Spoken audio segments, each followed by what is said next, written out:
Mangene ngolwesithathu ngeke ngaphuma endlini. Ngene ngolwesithathu ekamereni ngaze ngaphuma ngomgqibelo uthi sine hayi mama ke sambe ngeke phela kahleke. Kuni lokho ulokhohla lapha ekamereni. Awuphume. Ayikho into esuke izongikhipha phandle. Angikwazi nokuthi ngingahamba ngivele ngihlalele endlini iki. Angingisho e-sitting room ngihlalela lapha endlini. Bazalwane isimo ke esisabhekene nami asikho lula ungathi uyasibheka.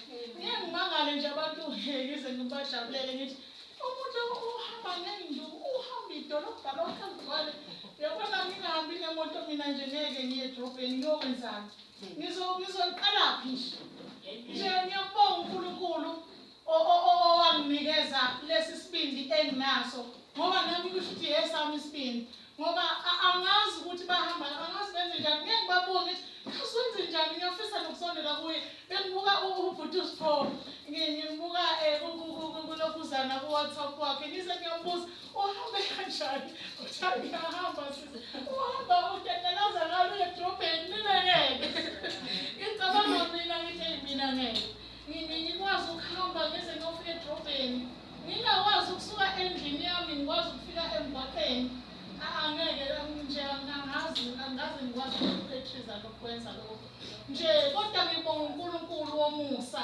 ukuthi bazalwane endlini kaNkulunkulu akubhekwa ukuthi unjani akubheki ukuthi unani akubheki ukuthi umkhulu noma umncane akubhekwa lokho kodwa uNkulunkulu ubuka nje inhliziyo ubuka nje ukuthi uyangithanda wangikhetha yini haleluya kubalulekile bazalwane ukuthi masingabantwana bakaNkulunkulu uyitshele enhlizweni yakho ukuthi njengamanje ngithatha isinqumo sokwazana naye haleluya akuve kubalulekile lokho ngoba bazalwane uma uzothi uyakholwa kuthiwa okhomba indlela aphinda jike kuyisitha sebandla noma sevangeli